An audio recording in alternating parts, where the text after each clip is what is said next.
Hello friends, నేను శరణ్యాని. ఇవాళ మూగ మనసులు 24వ భాగం చదువుకుందాము. రాసిన వారు మీనా గారు. చచ్చేంద్ర బాబు ఈరోజు అనుకున్నాడు శ్రీనాథ్ వర్మ. గౌతమ్ నంద వద్దనే కొద్ది పాపం డ్రింక్ చేస్తున్నాడు. అందుకే బయటకు తీసుకువచ్చే ఈ బాటిల్ని అదిగో ఆ డస్ట్బిన్లో పారేస్తానుండు అంటూ చాటుకుండా వెళ్ళి బాటిల్లో ఉన్న కాస్త డ్రింక్ తాగేసి బాటిల్ డస్ట్బిన్లో పడేసి వచ్చాడు శ్రీనాథ్ వర్మ నవ్వుకుంటూ. మీరు బాటిల్ తీసుకురావడం నేను గమనించాను. వేషాలు వేయకండి అన్నది శాలిని నవ్వుతూ. నా బంగారం నిన్ను వదిలి 2 రోజులు ఉండలేకపోయినరా, అందుకే తెచ్చుకున్నాను అన్నాడు శ్రీనాథ్ శాలిని ఎత్తుకొని తీసుకువెళ్తూ. తర్వాత విషయం ఆలోచించిన గౌతమ్ నందాకు నవ్వొచ్చింది. శ్రీనాథ్ చేతిలో బాటిల్ చూసే ఉంటుంది శాలిని అనుకున్నాడు. నాకు చాలా ఏదోలా ఉంది. ఏం వాటరో నాకు అర్థం కాలేదు. ఏం బాగోలేదంటూ కలవరిస్తూ ఉంది మాన్విత. సారీరా బంగారం అంటూ మాన్విత తల నిమురుతూ ఆమె నిద్రపోయేలా చిన్నగా వెస్ట్రన్ మ్యూజిక్ పెట్టాడు గౌతమ్ నంద. వెంటనే నిద్రలోకి జారుకుంది మాన్విత. ల్యాప్టాప్ ఓపెన్ చేశాడు గౌతమ్ నంద. కాస్త మైండ్ డిస్టర్బ్గా ఉన్న ప్రెగ్నెన్సీ లేడీస్ గురించి చూస్తున్నాడు. వారికి వచ్చే ట్రబుల్స్, దానిలో నుండి వారు బయటపడే ఉపశమనం కలిగించే విషయాలు అలానే చూస్తూ ఒక బుక్లో ఐడెంటిఫై చేసుకుంటున్నాడు. మాన్వితకి 8వ నెల కూడా వచ్చేస్తుంది. దానికి తగ్గ ట్రీట్మెంట్ గురించి జానుకు మెసేజ్ పెట్టాడు గౌతమ్ నంద. జాను లైన్లో ఉండేసరికి వెంటనే రిప్లై ఇచ్చింది. మర్నాడు ఉదయమే మాన్వితను హాస్పిటల్కి తీసుకెళ్ళి స్కానింగ్ చేశారు. బాబు ఎదుగుదల మొత్తం అంతా బాగానే ఉంది. 8వ నెల కూడా వచ్చేసింది. కదలికలు బాగానే ఉన్నాయి. ఈ మంత్ నుంచి టానిక్ వాడాలని చెప్పింది జాను. ఆమెకు చేయవలసిన ఇంజెక్షన్ చేసింది. ఇంజెక్షన్ చేసేటప్పుడు చాలా కష్టపడాల్సి వచ్చింది గౌతమ్ నందాకు. పక్కకు వెళ్ళి కళ్ళ నీళ్ళు పెట్టుకున్నాడు గౌతమ్. ఏమైంది సార్ అంటూ బాధగా అడిగింది జాను. ఏం లేదు జాను, పెయిన్స్ వస్తే ఎలా భరిస్తుంది మాన్విత? ఆపరేషన్ చేయాలన్నా కూడా ఏదో భయంగా ఉంది నాకు. మాన్విత నాకు దక్కుతుందా అంటూ బాధపడిపోయాడు గౌతమ్ నంద. ఎవరి బిడ్డో కూడా తెలియకుండా అంత అపురూపంగా భార్యను చూసుకునే భర్తగా గౌతమ్ నందాకి నమస్కరించక తప్పదు. ఈ రోజుల్లో ఎవరున్నారు ఇలా? మాన్వితకి ఏమవుతుందని టెన్షన్ పడిపోతున్నారు సార్. ఏమీ కాదు సార్, మీ మంచితనం, మీరు చేసే ఎన్నో గొప్ప గొప్ప పనుల వల్ల వచ్చిన పుణ్యం ఎక్కడికి పోతుంది సార్? మొన్నటికి మొన్న 5 పిల్లలకు గుండె ఆపరేషన్ మీరే చేయించారు. మీ పేరు బయటకు రానివ్వకుండా ఎన్నో గొప్ప పనులు చేస్తున్నారు. నాకు ఈ మధ్యనే తెలుస్తున్నాయి. ఇదివరకు మిమ్మల్ని ఏ రకంగా అయినా బాధపడితే క్షమించండి అంటూ బాధపడింది జాను. అలాంటిదేమీ లేదు జాను, అందరూ బాగుండాలన్నదే నా ఆశయం. ఎవరినైనా ఇబ్బంది పెడుతున్న వాళ్ళని చూస్తే నాలో చెప్పలేని కోపం వస్తుంది. ఏం చేస్తానో నాకే తెలియదు. నాలో ఇంకొకరిని చూస్తారంటూ మాట్లాడాడు గౌతమ్ నంద మాన్వితకి జరిగిన అన్యాయం గుర్తు చేసుకుంటూ. నన్ను ఎత్తుకుంటారా అన్నది మాన్విత. ఏమైందిరా అంటూ మాన్విత దగ్గరికి వెళ్ళాడు గౌతమ్. దీనివల్ల నేను కిందకి దిగలేకపోతున్నాను, పడిపోతానేమోనని భయం వేస్తుందని చెప్పింది తన పొట్ట వైపు చూపిస్తూ మాన్వి. ఆడదానికి ఎంతో అపురూపమైన మాతృత్వం నీకు ఈ విధంగా ఇబ్బందిగా అయ్యింది. తెలియనితనంలో ఈ బాధను మోస్తూ ఆ బాధ ఏమిటో వివరించి కూడా చెప్పలేకపోతున్నా. నిన్ను చూస్తుంటే నా మనసు కలవరపడిపోతుందిరా అంటూ కళ్ళనీళ్ళు పెట్టుకున్నాడు పక్కకు తిరిగి గౌతమ్ నంద. ఇంతలో మహేష్ వర్మ గారు వచ్చారు. మాన్వితకి ఎలా ఉంది గౌతమ్ అని అడిగారు. ప్రస్తుతానికి అంతా బాగుంది సార్ అంటూ తర్వాత సంగతి ఎలా ఉంటుందో అర్థం కాక టెన్షన్ పడుతున్నాను అనుకున్నాడు గౌతమ్. టెన్షన్ ఏమీ పడక్కర్లేదు గౌతమ్, నారు పోసిన వాడు నీరు పోస్తాడు అన్న సామెతలా భగవంతుడు ఎందుకు ఇలాంటి పరీక్ష పెట్టాడో అందుకు తీర్పు కూడా అతనే చెప్పగలడని, దాని గురించి నువ్వేమీ ఆలోచించకంటూ గౌతమ్ భుజం తట్టారు మహేష్ వర్మ గారు. తెలియని ఆవేదన పడుతున్నాడు గౌతమ్ లోపల. ఆడదానికి మాతృత్వం ఒక వరమే కావచ్చు, కానీ చచ్చి బతకాల్సిన పరిస్థితి. ఇటువంటి సిచ్యువేషన్లో ఉన్న మాన్విత కష్టాన్ని భరిస్తుందా లేదా అన్న భయం వెంటాడుతోంది గౌతమ్కు. గౌతమ్ నంద ఎంత బాధపడిపోతున్నాడో అతన్ని లోతుకుపోయిన కళ్ళని చూస్తే తెలుస్తుంది మహేష్ వర్మ గారికి. ఏవో ఆలోచించి మనసు పాడు చేసుకోకు గౌతమ్, అంతా మంచి జరుగుతుంది అన్నారు మహేష్ వర్మ గారు. ఇక్కడి నుండి నేను దిగలేకపోతున్నాను కదా, నన్ను ఎత్తుకో గౌతమ్ అన్నది పెద్దగా మాన్విత. గౌతమ్ నంద మాన్వితను ఒక చిన్న పిల్లలా ఎత్తుకుని పక్కన కూర్చోపెట్టాడు. అబ్బా చాలా బరువుగా ఉంది నాకు, ఇలా ఇప్పుడు తగ్గుతుంది నాకంటూ బాధగా అడిగింది మాన్వి. మామూలుగా ఉన్న ఆడవాళ్ళనే అలా చూస్తే భరించలేరు, మగవాళ్ళు సహజంగా భయపడతారు. పసిపాప లాంటి మనస్తత్వం ఉన్న భార్య నిండు గర్భిణీకి ఉన్న మాన్వితాన్ని చూసుకుని గౌతమ్ నంద బాధపడుతున్నాడు. గౌతమ్, మీరు ఊరికే ఆలోచించుకోండి. ఆడవాళ్ళకి అత్యంత సులభంగా జరిగిపోతాయి ఇలాంటివి. ఏమీ కంగారు పడవద్దని చెప్పింది జాను. ఇక పదండి గౌతమ్ ఇంటికి అన్నారు మహేష్ వర్మ గారు. గౌతమ్, ప్లీజ్ నాకు ఇది తీసేయ్, నువ్వు డాక్టర్వి కదా అంటూ అడుగుతున్న కూతుర్ని చూసి బాధపడుతున్నారు దూరంగా ఉన్న మహేష్ వర్మ గారు. ఆ క్షణంలో గౌతమ్ నంద వైపు చూసి గౌరవపడ్డారు ఆయన. ఎన్నో కోట్లకు వారసుడు. నిజానికి అతను కోరుకుంటే ఎలాంటి అప్సరస అయినా అతనికి భార్యగా వస్తారు. కానీ ఇటువంటి స్థితిలో ఉన్న అమ్మాయిని తన భార్యగా చేసుకుని భర్తగా, పనివాడిగా, సేవకుడిలా తన కూతుర్ని ఎంత బాగా చూసుకుంటున్న గౌతమ్ నంద వైపు చూస్తూ ఒక క్షణం ఆనందంతో, బాధతో మనసు ఉప్పొంగింది మహేష్ వర్మ గారికి.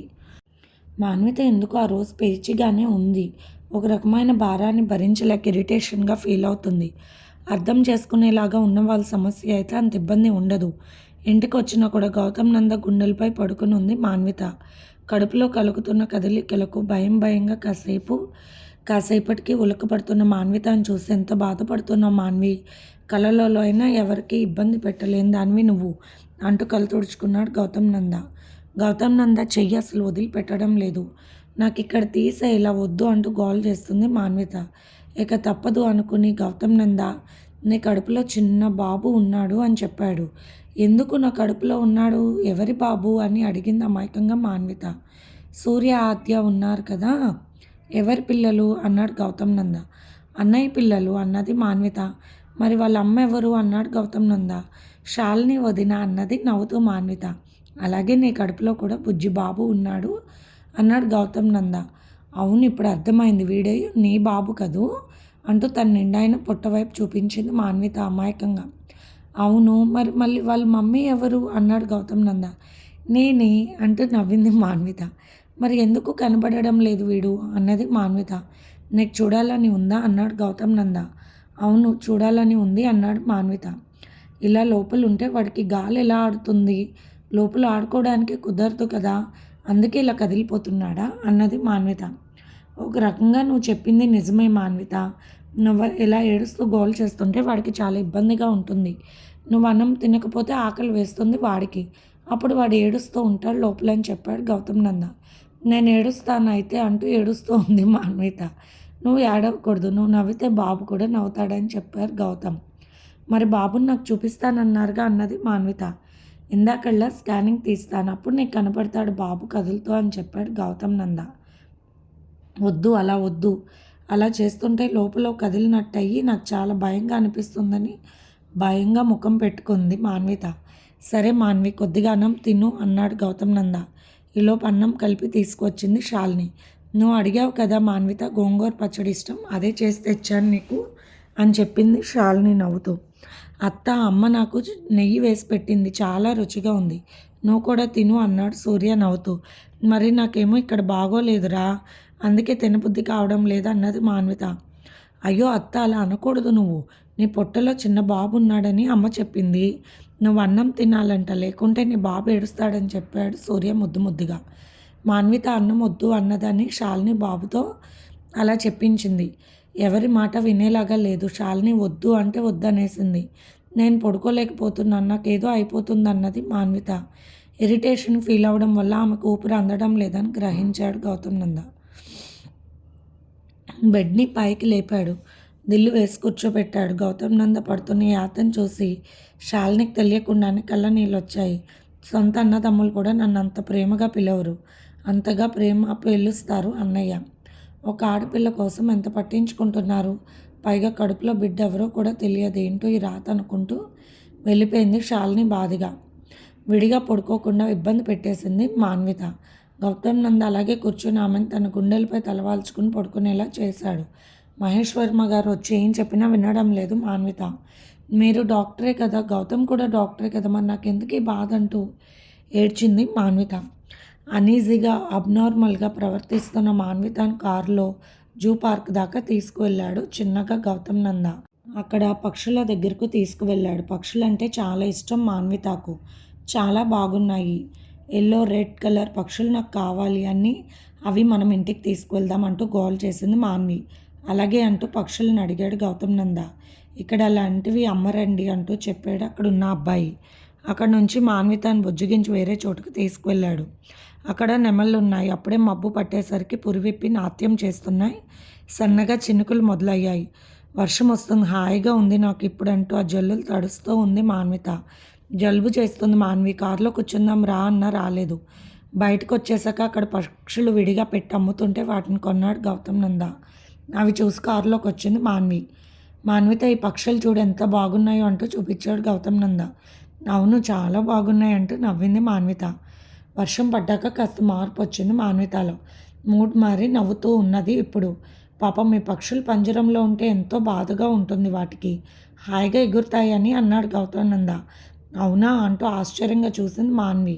అవును మాన్వి, కావాలంటే నువ్వు ఒక పక్షిని వదిలి చూడు అన్నాడు గౌతమ్ నంద. ఇక్కడ కాదు, వేరే పార్క్కి వెళ్దామంటూ పార్క్ దగ్గరికి వెళ్ళారు గౌతమ్ నంద మాన్విత. మాన్విత నా పక్షులన్నిటినీ గాల్లో వదిలిపెట్టమన్నాడు గౌతమ్ నంద. ఒకటి వదిలేస్తూ ఆనందంగా నవ్వుతూ ఉంది ఒక్కొక్కటి వదిలేస్తూ ఆనందంగా నవ్వుతూ ఉంది మాన్విత. అరే ఇప్పుడు వదిలింది చూడండి, ఆ చెట్టెక్కింది అంటూ నవ్వుతూ ఉంది. ఇంకొకటి వదిలి నువ్వు కూడా దాని దగ్గరికి వెళ్ళు అంటూ వదిలేసింది. అలా పక్షులన్నీ కేరింతలు కొడుతూ వదిలేసింది.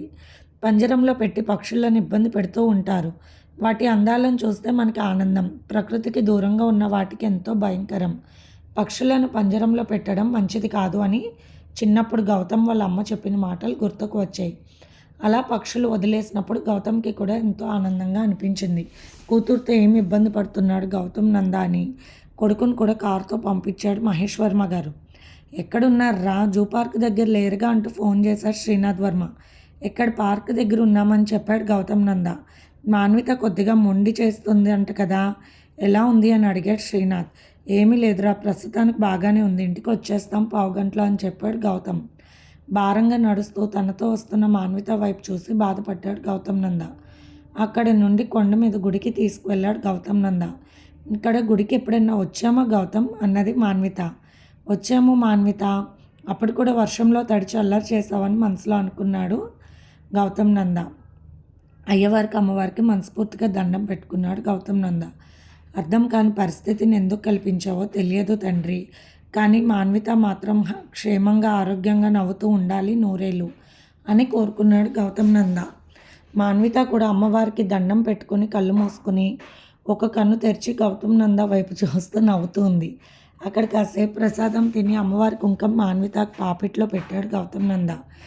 ఏదో తెలియని ఆనందం వచ్చింది మాన్వితలో. చాలా బాగుంది, ఇక్కడ నుంచి దూరంగా చెట్లన్నీ చిన్న చిన్నగా కనబడుతున్నాయి, కాసేపు ఇక్కడ ఉందామా అని అడిగింది మాన్విత. వద్దు మాన్విత, చీకటి పడితే బాగోదు, ఇక్కడ వెళ్ళిపోదామంటూ బయలుదేరారు గౌతమ్ మాన్విత. అబ్బా కారు ఆపు గౌతమ్ అంటూ కారు ఆపించింది మాన్విత దారిలో.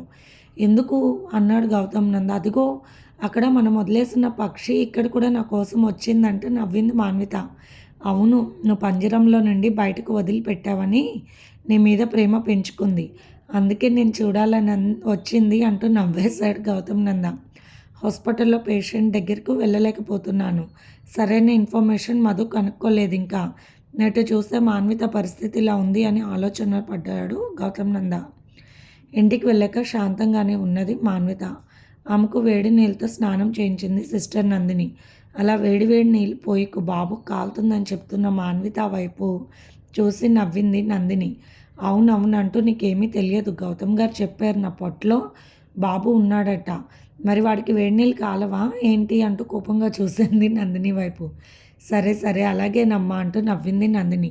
అరే ఆ స్టూల్ మీద కూర్చోకూడదమ్మా, పడిపోతావు, దీని మీద కూర్చోవాలి అంటూ చెబుతున్న మాట వినడం లేదు మాన్వి. అవన్నీ వింటూనే ఉన్నాడు గౌతమ్ నంద భయపడుతూ.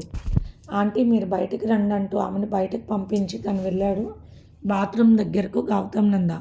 అప్పుడు ఆ బల్ల మీద కూర్చోబోతూ ఆ బల్ల కాలు పక్కకి ఉరికి పడిపోయింది మాన్విత. వెంటనే పట్టుకున్నాడు గౌతమ్ నంద. ఆంటీ చెప్తున్నారు కదా, దాని మీద ఎక్కకూడదు మాన్విత అన్నాడు భయపడిపోయిన గౌతమ్ నంద. ఆమెను జాగ్రత్తగా తీసుకొచ్చి లోపల కూర్చోపెట్టాడు. ఆమెకు లూజ్గా ఉండే నైటీ వేశాడు గౌతమ్ నంద. నాకు ఇప్పుడు ఆకలి వేస్తుంది గౌతమ్ అన్నది మాన్విత. అంటూనే గౌతమ్ మీద వాలిపోయి నిద్రపోయింది. లేపినా లెగలేదు. గౌతమ్ గ్లూకోజ్ చిన్నగా ఇంజెక్ట్ చేశాడు మాన్వితకు. కొద్దిగా కదలిపోయిన మాన్వితను జాగ్రత్తగా పట్టుకున్నాడు గౌతమ్ నంద. తెలివిగా ఆదమర్చి నిద్రపోయింది. నిద్రలో ఏం చేస్తుందన్న భయంతో అలాగే కూర్చొని ఉంటున్నాడు కొన్ని రోజులుగా గౌతమ్ నంద. ఇది ఫ్రెండ్స్ ఇవాల్టి ఎపిసోడ్. రేపు ఇంకొక ఎపిసోడ్‌తో మేము ముందుకొస్తాను ఫ్రెండ్స్. అలాగే మీకు కనుక స్టోరీ నచ్చినట్లయితే లైక్ చేసి, షేర్ చేసి, సబ్స్క్రైబ్ చేసుకోండి. మన ఛానల్‌లో ప్రసారం అవుతున్న positive thoughts written by Shri Komanapalli Ganapathirao గారివి కూడా చదివి మీ అమూల్యమైన సమీక్షలు తెలియచేయండి. మీకు నచ్చితే కనుక లైక్ చేయండి. అలాగే మీనా గారు ఎన్నెన్నో మంచి మాటలు తెలియజేస్తున్నారు. సో అవి కూడా నచ్చితే కనుక చదివి, విని లైక్ చేయండి. ఉంటాను.